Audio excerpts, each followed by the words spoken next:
ক্লাসে যাব। আমরা ক্লাসে যাব। তোমরা দেখো আমরা ৩ ঘর নগদান বই শুরু করব আজকে। তোমরা সবাই ৩ ঘর নগদান বই করবো আমার সঙ্গে সঙ্গে হাতে হাতে।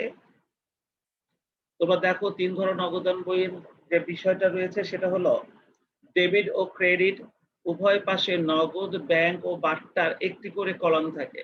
তোমরা জানো ৩ ঘর নগদান বহি ২ ঘর নগদান বহির মতোই। ৩ ঘর নগদান বহি ২ ঘর নগদান বহির মতোই। তবে এখানে একটা বাট্টার একটা ঘর বাড়তি থাকে, এটা তোমরা সবাই জানো। আমরা এখানে ১ নাম্বার একটা কোশ্চেন তৈরি করে রেখেছি এবং নিচে একটা ঘর আমরা টেনেছি। আমরা এই ঘরের মধ্যে আমরা এই অঙ্কটা করার চেষ্টা করব। তো আমি তোমাদেরকে ২ মিনিট সময় দিলাম। তোমরা ২ মিনিট সময়ের মধ্যে আগে এই ঘরটা টেনে নাও। দেখো এই যে আমি ঘরটা টেনেছি। তোমরা ২ মিনিট সময়ের মধ্যে এই ঘরটা দ্রুত টেনে ফেলো সবাই। নাও দ্রুত টানো। ঘর টানা হয়ে গেলে সাউন্ড করবা, বেশি সময় নিবা না, দ্রুত টানবা। আমি হাতে হাতে ৩ ঘর নগদান বইটা তোমাদেরকে করাবো।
স্যার হইছে স্যার।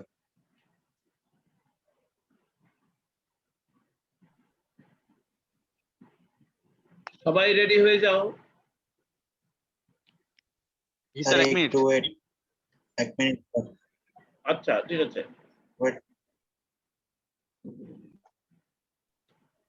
জি স্যার, সবাই রেডি, শুরু করেন। তোমরা দেখো স্যার স্যার এখানে যে হ্যাঁ। র নং এটা কি স্যার বুঝলাম না স্যার। রশিদ নং, প্রথম বিবরণ। এটা রশিদ নং, এটা ভাউচার নং। এটা হচ্ছে রশিদ নং ডেবিট পাশে, আর ক্রেডিট পাশেটা হচ্ছে ভাউচার নং। ঠিক আছে? জি স্যার। হ্যাঁ স্যার বুঝতে পেরেছি। এবার দেখো নগদান বহির, এটা আমাদের জন্য একটা সম্পদ। নগদ বলো ব্যাংক বলো, নগদ বলো ব্যাংক বলো, দুটোই আমাদের সম্পদ। আর সম্পদ জানো যে সবসময় ডেবিটে বসে। তার মানে নগদ টাকা এবং ব্যাংকের টাকাটা যদি বাড়ে তাহলে আমরা ডেবিটে লিখবো, যদি কমে যায় তাহলে আমরা ক্রেডিটে লিখবো। তাই যখন আমরা কোনো আইটেম পড়বো তখন আইটেমটা পড়ার সময় আমরা খেয়াল করব যে এই ঘটনার মাধ্যমে আমাদের নগদ টাকা অথবা ব্যাংকের টাকা বাড়বে নাকি কমবে, বাড়বে নাকি কমবে। বাড়লে আমরা ডেবিটে লিখবো, কমলে আমরা ক্রেডিটে লিখবো। কিভাবে অঙ্কটা আমি করাচ্ছি তোমরা দেখো। আমি ২-৩টা অঙ্ক তোমাদেরকে হাতে হাতে করাবো, তারপর থেকে আমি তোমাদেরকে কাজ দিব, তোমরা নিজেরা করে এনে আমাকে দেখাবা। চলো প্রথম থেকে শুরু করি। একদম প্রথমে দেখো ওনারা বলছে জানুয়ারির ১ তারিখ ২০১৭ সালে প্রারম্ভিক নগদ তহবিল আছে 18,000 টাকা ও ব্যাংক জমার উদ্ধৃত আছে 1,10,000 টাকা। এই যে দুইটা উদ্ধৃত, এই দুইটা উদ্ধৃত আমাদের সম্পদ। আর এই সম্পদগুলো কোথায় বসবে? এই সম্পদগুলো ডেবিট পাশে বসবে। তাহলে চলো আমরা 2017 সালের জানুয়ারির 1 তারিখ আমরা ডেবিট পাশে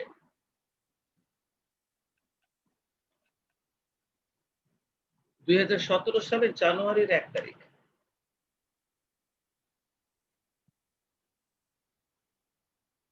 2017 সালের জানুয়ারির 1 তারিখ আমরা ব্যালেন্স বিডি নামে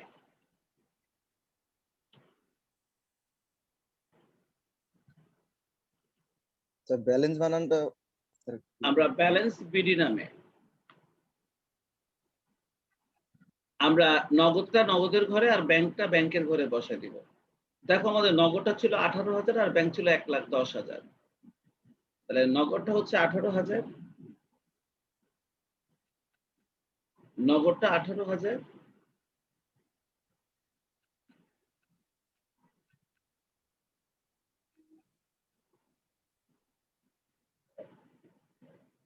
আর ব্যাংকটা 1,10,000।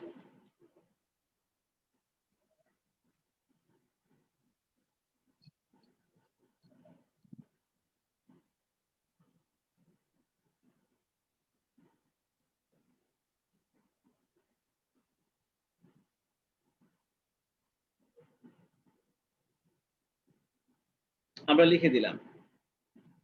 চলো এরপর পরের ট্রানজেকশনটা আমরা একটু দেখি।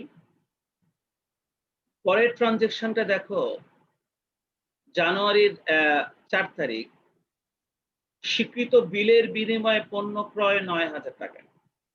দেখো স্বীকৃত বিলের বিনিময়ে পণ্য ক্রয় করছি, এখানে কি কোনো নগদ ঘটনা ঘটেছে বলতো 4 তারিখে? না স্যার। খেয়াল করো তো, আমরা বিলের বিনিময়ে পণ্য ক্রয় করেছি। তাহলে আমরা স্বীকৃত বিলের মাধ্যমে যদি পণ্য ক্রয় করি, এখানে কিন্তু কোনো নগদের ঘটনা ঘটেনি। আর তাই জানুয়ারির 4 তারিখের এই ঘটনাটা আমাদের নগদান বহিতে কিন্তু বসবে না, কি ঠিক আছে? স্যার স্বীকৃত বিল মানে হচ্ছে আমরা প্রদেয় বিলের মাধ্যমে পণ্য ক্রয় করেছি। তার মানে আমি পণ্য ক্রয় করার পর 3 মাস পর বা 2 মাস পর টাকা পরিশোধ করবো, এই মর্মে একটা বিলে আমরা সাইন করে দিয়েছি যে আমরা এখন টাকা দেবো না, কিন্তু 3 মাস পরে বা 4 মাস পরে তোমাকে সুদ সহ টাকা পরিশোধ করবো। এটাকে বলা হয় স্বীকৃত বিলের বিনিময়ে পণ্য ক্রয়।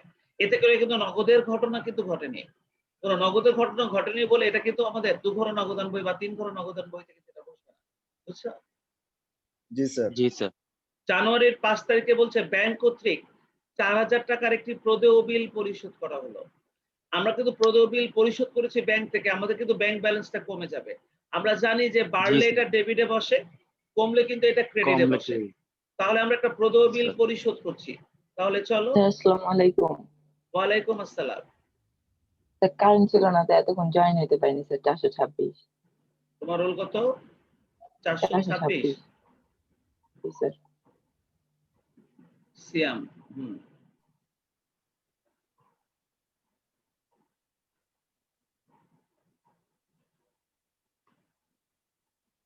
আচ্ছা, জলদি 3 ঘর নগদান বই করার জন্য একটা ঘর টানো, আমরা মাত্র শুরু করেছি। 2017 সালে এটা হচ্ছে জানুয়ারির 5 তারিখ।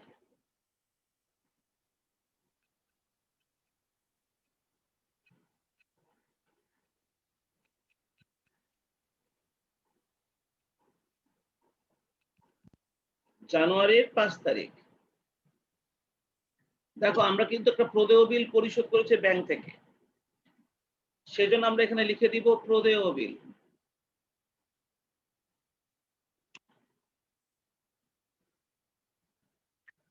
আমরা লিখে দিলাম প্রদেয় বিল।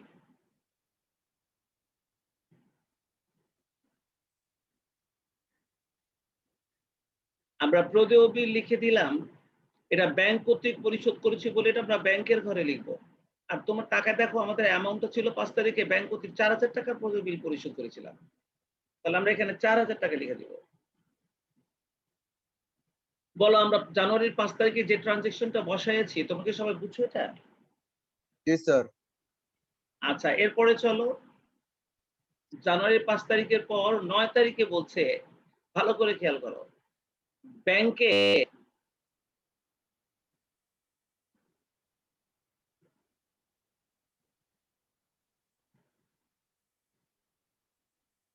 এটা হবে ব্যাংক হতে উত্তোলন। দেখো ব্যাংক হতে উত্তোলন অফিসের প্রয়োজনে 15,000 টাকা এবং আদিবার ব্যক্তিগত প্রয়োজনে 12,000 টাকা। তোমরা আমাকে বলো তো, অফিসের প্রয়োজনে আমরা যে উত্তোলনটা করেছি এটা কি কন্ট্রা হবে না বলো তো? তোমরা তো চেনো, দুঘর নগদান বইতে তোমরা প্র্যাকটিস করেছো। অফিসের প্রয়োজনে ব্যাংক থেকে যে টাকাটা উত্তোলন করা হয় সেটা কন্ট্রা হবে, কারণ নগদ টাকা বাড়বে আবার ব্যাংকের টাকা কমবে। এই ঠিক কিনা বলো? হ্যাঁ স্যার। তাহলে চলো, এটা জানুয়ারির 9 তারিখ। আমরা জানুয়ারির 9 তারিখ,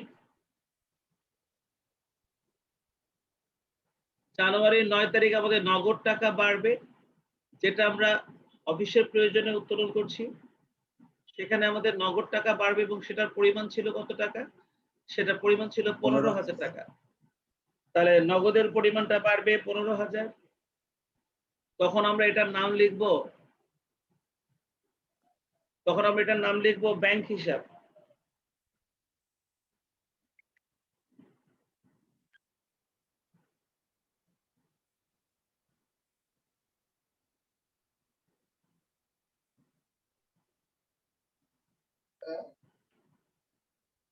তখন আমরা এটার নাম লিখবো ব্যাংক হিসাব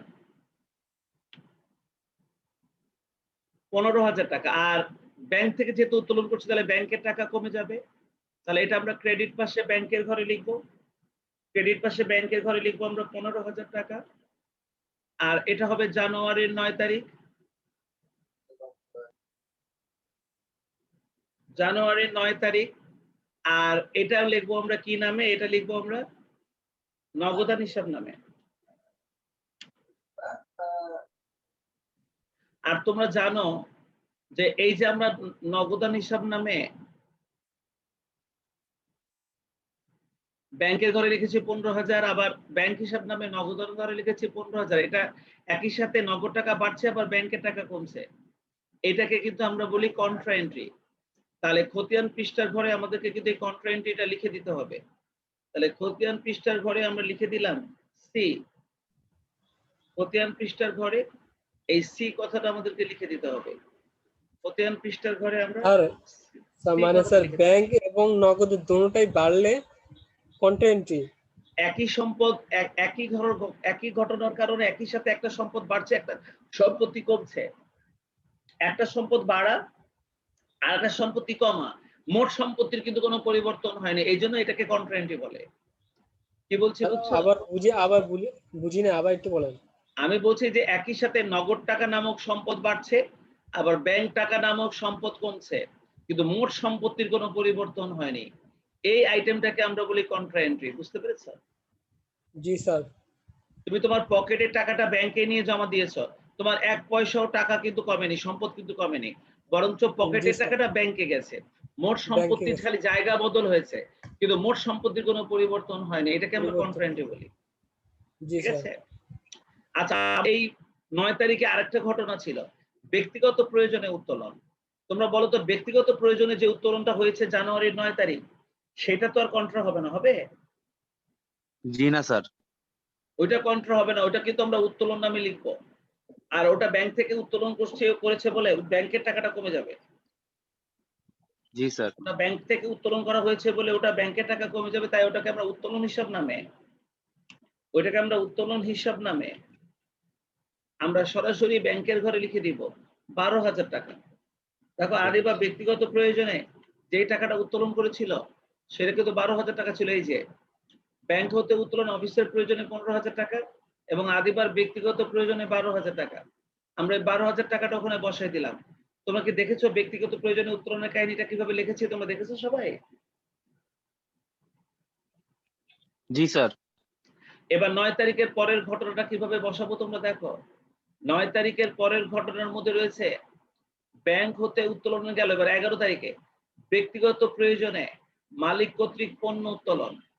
তোমরা ভালো করে খেয়াল করে দেখো তো, মালিক যদি ব্যক্তিগত প্রয়োজনে পণ্য উত্তোলন করে তাহলে এই ঘটনাটার মধ্যে কি কোনো নগদের ঘটনা আছে? না স্যার। উত্তোলনের মধ্যে কোনো নগদের ঘটনা নেই। যেহেতু কোনো নগদের ঘটনা নেই তাহলে কিন্তু এটা আমাদের 3 ঘর নগদান বহিতে বসবে না। এটা খেয়াল রাখতে হবে তোমাদের। তার মানে যখন প্রশ্ন করা হয় তখন কিন্তু যে আইটেম গুলো নগদানে আসবে না তাদেরকেও কোশ্চেনের মধ্যে দিয়ে দেওয়া হয় যে ছেলেমেয়েরা ভুল ক্রমে ওটা বসায় কিনা। তাই তোমরা খেয়াল রাখবে 11 তারিখে যে ঘটনাটা মালিক কর্তৃক ব্যক্তিগত প্রয়োজনে পণ্য উত্তোলন, এটা কিন্তু নগদান বইতে আসবে না। এরপরে দেখো জানুয়ারির 14 তারিখ 5% বার্তায় চেকে পণ্য ক্রয় করা হলো। 5% বার্তায় চেকে পণ্য ক্রয় করা। আচ্ছা, চেক মারফত পণ্য ক্রয় করলে তোমাদের ব্যাংকের টাকাটা কমবে, তাই না? চেক মারফত জি ক্রয় স্যার। করলে তোমাদের ব্যাংকের টাকাটা কমবে কিনা? জি স্যার। ব্যাংকের টাকাটা কমলে কিন্তু এটা ক্রেডিট পাশে বসবে। তাহলে চলো আমরা জানুয়ারির 14 তারিখে ক্রেডিট পাশে চলে যাই। জানুয়ারির 14 তারিখ, আমরা জানুয়ারির 14 তারিখ ক্রেডিট পাশে চলে যাই।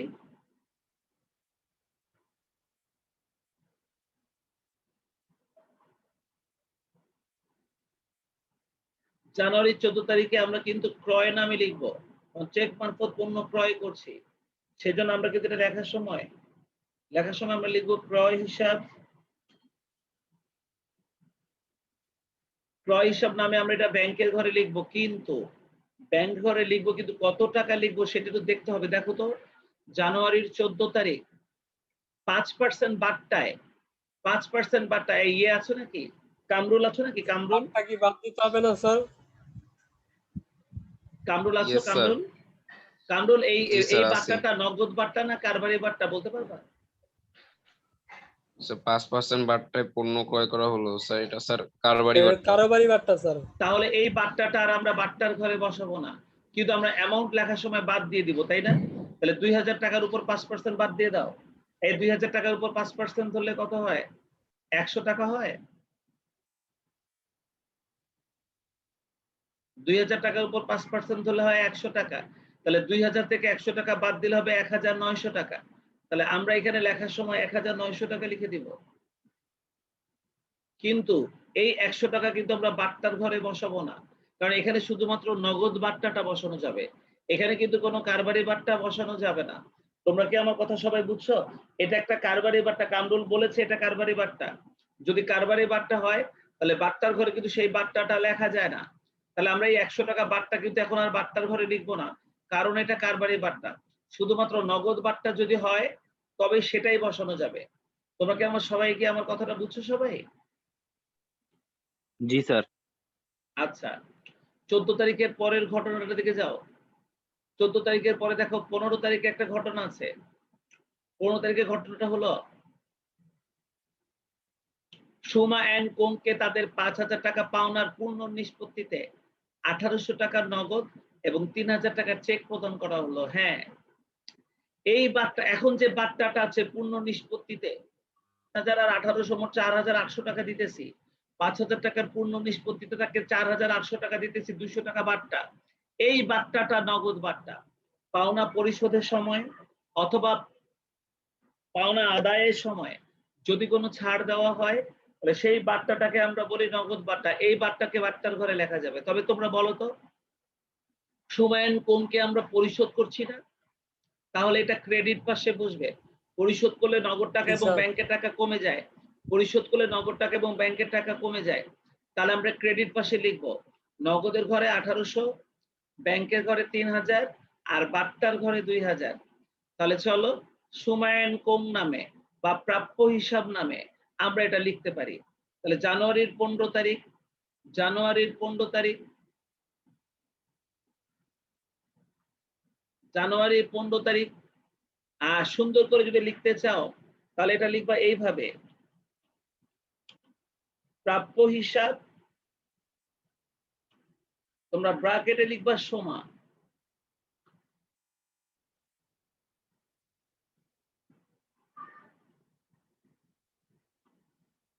প্রাপ্য হিসাব ব্র্যাকেটে লিখবা সোমা। আচ্ছা, একে নগদে দেবো কত টাকা বলেছিল? 1800 টাকা, তাই না? তাহলে আমরা নগদের ঘরে লিখবো 1800, নগদের ঘরে লিখবো 1800, আর ব্যাংকের ঘরে বলেছিল 3000 টাকা, তাহলে ব্যাংকের ঘরে লিখবো 3000, তাহলে হলো 4800 টাকা। তাহলে বার্তার ঘরে বসবে 200 টাকা। তোমরা সবাই বার্তার ঘরে লিখে দাও 200 টাকা। তোমরা বলো তো, এই 15 তারিখে ট্রানজেকশনটা যে আমি বসালাম, তোমরা কি সবাই 15 তারিখে ট্রানজেকশন বসানোটা বুঝেছো সবাই? আমরা 3 ঘর নগদান বই করছি। আমাদের 3 ঘর নগদান বই আর খুচরা নগদান বই করা হয়ে গেলে আমাদের হিসাব বইয়ের এই চ্যাপ্টারটা পুরোপুরি কমপ্লিট হয়ে যাবে। আমরা প্রাপ্য হিসাব 15 তারিখের লেনদেনটা লিখে ফেলেছি, তোমরা সবাই দেখেছো। এবার 15 তারিখের পর তোমরা দেখো তো 18 তারিখে ওনারা বলেছে জুইয়ের নিকট 10,000 টাকার মাল বিক্রয় করা হলো, শর্ত 5/10 নিট 30। তোমরা বলো তো এই শর্ত অনুযায়ী যদি জুইয়ের কাছে পণ্য বিক্রয় করা হয় তাহলে কি এটা বাকিতে বিক্রয় করা হয়েছে না বলো তো? যদি এই শর্ত মোতাবেক জুইয়ের কাছে পণ্য বিক্রয় করা হয় তাহলে কি বাকিতে বিক্রয় করা হয়েছে না বলো তো? জি স্যার। তাহলে কি এই ঘটনাটা নগদান বইতে বসবে? না স্যার। তাহলে এই 18 তারিখের ঘটনাটাও নগদানে বসবে না। এবার চলে যাও 20 তারিখের ঘটনাটা। ব্যাংকে জমা দেওয়া হলো, স্যার, হলো 18 ব্যাংকে টাকা জমা দিলে বুঝলাম। একই সাথে ব্যাংকের টাকা বাড়বে, আবার নগদের টাকা কমবে, কিন্তু মোট সম্পত্তির কোনো পরিবর্তন হবে না। তাই এটাকেও কন্ট্রা এন্ট্রি বলা হয়, বুঝতে পেরেছো? ব্যাংকে জমা দেওয়া হলো 17,000, একই সাথে ব্যাংকের সম্পত্তি বাড়বে, আবার নগদ টাকা কমবে, কিন্তু মোট সম্পত্তির কোনো পরিবর্তন হবে না। সেই জন্য এটাকেও আমরা কন্ট্রা এন্ট্রি বলি। তাহলে চলো, ব্যাংকের টাকা বাড়বে তাই ডেবিট পাশে আমরা ব্যাংকের ঘরে লিখবো, ব্যাংকের টাকা বাড়বে তাই আমরা ডেবিট পাশে ব্যাংকের ঘরে লিখবো। এটা জানুয়ারির 20 তারিখ। চলো জানুয়ারির 20 তারিখ।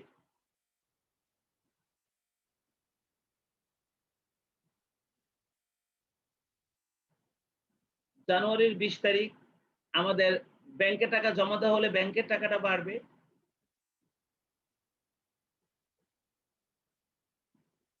আমরা ব্যাংকের টাকাটা বাড়াবো 17,000 টাকা।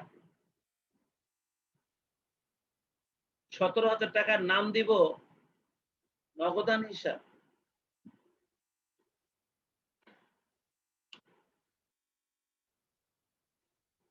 নাম দিব নগদান হিসাব। আর নগদ টাকা কমে যাবে তাই আমরা এটা ক্রেডিট সাইডে নগদের ঘরে লিখবো। ক্রেডিট সাইডে আমরা নগদের ঘরে লিখবো জানুয়ারির 20 তারিখ। জানুয়ারির 20 তারিখ আমরা ক্রেডিট পাশে নগদের ঘরে লিখবো। এখানে লিখবো ব্যাংক হিসাব নামে।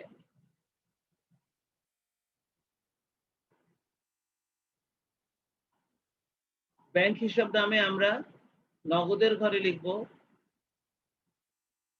17,000 টাকা।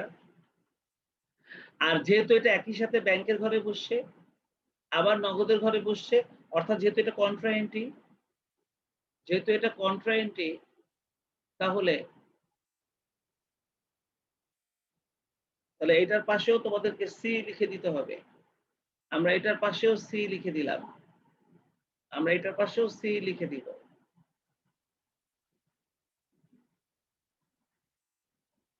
তোমরা কি এই ট্রানজেকশনটা বসানোটা বুঝেছো? জানুয়ারির 20 তারিখের ট্রানজেকশনটা।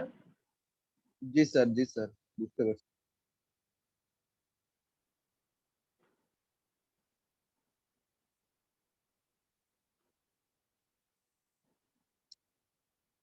এরপরে চলো জানুয়ারির 20 তারিখের ট্রানজেকশনটা যেহেতু লেখা হয়ে গেল, এবার দেখবো 23 তারিখে। 23 তারিখের স্যার। ট্রানজেকশনটা। হ্যাঁ স্যার, একটা কোয়েশ্চেন ছিল স্যার, 18 নাম্বারটা কেন আসলো না স্যার? তুমি দেখো তো 18 নম্বর ঘটনার পাশে একটা শর্ত লেখা আছে না, 5/10 নিট 30। জি স্যার। এই শর্তে যখন কোনো পণ্য ক্রয় অথবা বিক্রয় করা হয় তখন ধরে নেওয়া হয় এটা ধারে হয়েছে, কারণ এই শর্ত মোতাবেক ক্রয় করা বা বিক্রয় করা মানে ধারে ক্রয় বা বিক্রয় করা। তো ধারে ক্রয়টা কি নগদানে বসে বলো তো সাগর? না স্যার, না স্যার, না স্যার। নগদানে স্যার নগদ আইটেম বসবে স্যার, এছাড়া কোনো আইটেম শুধুমাত্র নগদ আইটেম গুলো নগদানে বসে, ঠিক আছে? হ্যাঁ স্যার। আচ্ছা, এবার আসো আমরা 23 তারিখের স্যার। ঘটনাটা পড়বো। হ্যাঁ স্যার এই শর্ত না থাকলেও স্যার এখানে তো স্যার দুই নাম বলা আছে, স্যার যদি ফটিকের নাম বলা থাকে তাহলে স্যার এটা বাকিতে স্যার। আসলে ঘটনা হচ্ছে শর্ত যদি নাও থাকতো তাহলে যে ব্যক্তির নাম উল্লেখ থাকলেও আমরা এটা ধারে ধরে নিতে পারি, তাই না? জি স্যার। কিন্তু শর্ত থাকলে তো ওটা একদম পরিষ্কার যেটা বাকিতে হয়েছে নাকি? জি স্যার, হ্যাঁ, পুরো স্যার। প্রমাণিত স্যার। হ্যাঁ প্রমাণিত। জি স্যার। এবার 23 তারিখের ঘটনাটার মধ্যে বলা আছে জুয়ের নিকট হতে তাদের 10,000 টাকা দেনার পূর্ণ নিষ্পত্তিতে 3,900 টাকা নগদ এবং অবশিষ্ট টাকার একটি চেক পাওয়া গেল। শর্ত বিবেচনা করতে হবে। শর্ত বিবেচনা করতে হবে মানে বার্তা বাদ দিতে হবে। তো এখন তোমরা আমাকে একটা কথা বলো, জুয়ের কাছে আমরা বাকিতে মোট মাল বিক্রি করেছিলাম 10,000 টাকা, সেরা করেছিলাম 18 তারিখে, আর এখন আমরা টাকা পাচ্ছি 23 তারিখে। তাহলে 18 তারিখে পণ্য বিক্রয় করে 10 দিনের মধ্যে জি স্যার, শর্ত পরিশোধ পূরণ করলে করছে স্যার। সুদ হবে। তাহলে কি শর্তটা পূরণ হয়েছে না বলো তো? জি স্যার। 18 তারিখ থেকে 23 তারিখ, 18, 19, 20, 21, 22, 23, 5 দিনের মধ্যে সে আমাদেরকে টাকা পরিশোধ করছে। তাহলে সে বাদটা বাদ যাবে। স্যার। তুমি একটা কাজ করো, 10,000 স্যার। টাকার উপরে 5% ধরো। 10,000 টাকার উপরে 5% 5% ধরবো না ধরো। স্যার? হ্যাঁ? স্যার 5% ধরবো স্যার? হ্যাঁ 5%। 10,000 স্যার টাকার উপরে 9,500 5% টাকা ধরো। আছে স্যার। 500 টাকা তাহলে স্যার 500 মাইনাস টাকা স্যার। বাদ দিলে হবে 9,500 টাকা। আর সেই 9,500 টাকার মধ্যে আমরা 3,600 টাকা পাবো নগদে, বাদ বাকি আর স্যার ব্যাংকে বাকি স্যার। 9,500 থেকে 3,600 বাদ দিলে বাকিটা পাবো আমরা চেকে। তাহলে বলো তো, যেহেতু আমরা পাচ্ছি তাহলে এটা ডেবিটে বসবে না? যেহেতু পাচ্ছি তাহলে এটা ডেবিটে স্যার। বসবে না? জি তাহলে স্যার, আমরা ডেবিটে বসবে। জানুয়ারির স্যার। 23 তারিখে, আগে আমরা জানুয়ারির 23 তারিখে আমরা যেহেতু পাচ্ছি এটা আগে ডেবিটে বসাই নেই, আর ডেবিটে বসানোর সময় আমরা কিন্তু এটা এখানে লিখবো প্রাপ্য হিসাব। ও এটা প্রদেয় হবে। সমাকে মনে হয় আমরা টাকা পরিশোধ করেছিলাম, তাই না? হ্যাঁ, এটা প্রদেয় হবে, আমি ভুল করেছি, এটা প্রদেয়। সমার এটা হবে হচ্ছে প্রদেয়। এটা প্রদেয় হিসাব সমা, আর এখন হবে প্রাপ্য হিসাব।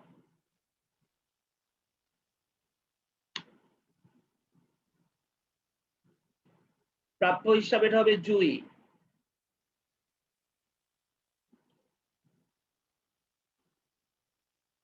তোমরা দেখো এখানে আমরা নগদ টাকা পাচ্ছি তার কাছ থেকে মোট কত টাকা? 3,600 স্যার। জুইয়ের কাছ থেকে আমরা নগদ টাকা পাচ্ছি 3,600। 3,600। এবার ব্যাংকে আমরা পাবো হচ্ছে 9,500 টাকা থেকে 3,600 বাদ দাও। 9,500 টাকা থেকে 3,600 বাদ দাও। 5,900 স্যার। তাহলে হবে 5,900। আর আমরা বাট্টার ঘরে লিখবো 500 টাকা।